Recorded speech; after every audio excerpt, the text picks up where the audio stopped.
Numbers 9, page 87. Were both filled with the grain offering of choice flour, moistened with olive oil. He also brought a gold container weighing 4 ounces, which was filled with incense. He brought a young bull, a ram, and a 1-year-old male lamb for a burnt offering, and a male goat for a sin offering. For a peace offering, he brought 2 bulls, 5 rams, 5 male goats, and 5 1-year-old male lambs. This was offering brought by Pagiel, son of Okran. On the 12th day, Ahira, son of Enan, leader of the tribe of Naphtali, presented his offering. His offering consisted of a silver platter weighing 3 1/4 pounds and a silver basin weighing 1 3/4 pounds, as measured by the weight of the sanctuary shekel. These were both filled with grain offerings of choice flour, moistened with olive oil. He also brought a gold container weighing 4 ounces, which was filled with incense. He brought a young bull, a ram, a 1-year-old male lamb for a burnt offering, and a male goat for a sin offering.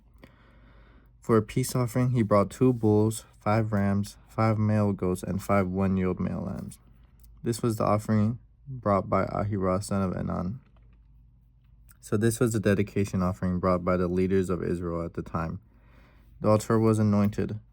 12 silver platters, 12 silver basins, and 12 gold incense containers. Each silver platter weighed 3 1/4 pounds, and each silver basin weighed 1 3/4 pounds. The total weight of the silver was 60 pounds, as measured by the weight of the sanctuary shekel. Each of the 12 gold containers that was filled with incense weighed 4 ounces, as measured by the weight of the sanctuary shekel. The total weight of the gold was 3 pounds. 12 young bulls, 12 rams, and 12 1-year-old male lambs were donated for the burnt offering alone, along with prescribed grain offerings. 12 male goats were brought for the sin offering. 24 bulls, 60 rams, 60 male goats, and 60 1-year-old male lambs were donated for the peace offering. This was the dedication offering for the altar after it was anointed.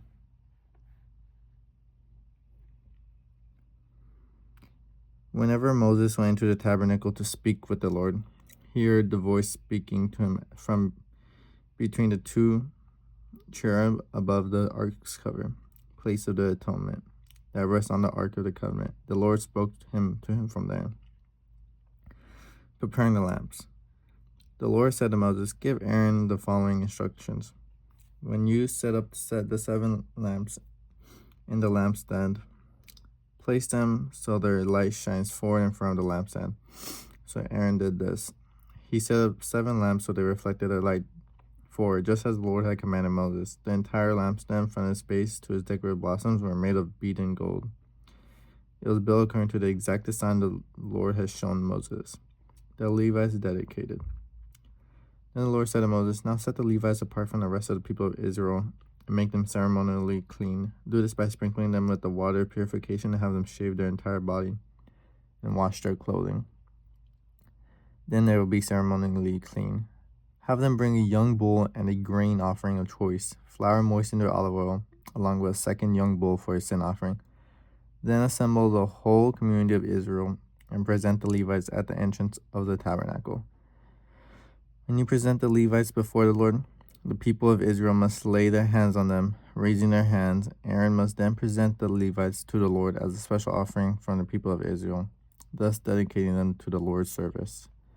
Next, the Levites will lay their hands on the heads of the young bulls, presented one as a sin offering and the other as a burnt offering to the Lord, to purify the Levites and make them right with the Lord. Then have the Levites stand in front of Aaron and his sons and raise your hands and present them as a special offering to the Lord. In this way you will set the Levites apart from the rest of the people of Israel, as the Levites belong to me. After this, they may go into the tabernacle to do their work, because you have purified them and presented them as a special offering. Of all the people of Israel, the Levites are reserved for me. I have claimed them for myself in the place of all the firstborn sons of Israelites. I have taken the Levites as their substitutes. For all the firstborn males among the people of Israel are mine, both of the people and of animals. I set them apart for myself on the day I struck down all the firstborn sons of Egypt. Yes, I have claimed the Levites in the place of the firstborn sons of Israel, and of all the Israelites I will assign the Levites to Aaron and his sons. They will serve in the tabernacle on behalf of the Israelites and make sacrifices to purify the people, so no plague will strike them when they approach the sanctuary. So Moses, Aaron, and the whole community of Israel dedicated the Levites, carefully following all the Lord's instructions to Moses. The Levites purified themselves from a sin and washed their clothes, and Aaron lifted them up and presented them to the Lord as a special offering. He then offered a sacrifice to purify them and make them right with the Lord. After that, the Levites went to the tabernacle to perform their duties, assisting Aaron and his sons. So they carried all the commandments that the Lord had gave Moses concerning the Levites. The Lord also instructed Moses, "This is a rule of the Levites must follow. They must begin serving in the tabernacle at the age of 24, and they must retire at the age of 50. After retirement, they may assist their fellow Levites by serving as guards at the tabernacle, but they may not officiate in the service. This is how you must assign duties to the Levites." The second Passover. Years after Israel's departure from Egypt, the Lord spoke to Moses in the wilderness of Sinai. In the first month of that year, he said, "Tell the Israelites to celebrate the Passover at the prescribed time, at twilight on the 14th day of the first month. Be sure to follow all my decrees and regulations concerning the celebration." So Moses told people to celebrate the Passover in the wilderness of Sinai as twilight fell on the 14th day of the month, and they celebrated the festival there, just as the Lord had commanded Moses. But some of the men had been ceremonially defiled by touching dead bodies, so they could not celebrate the Passover that day. They came to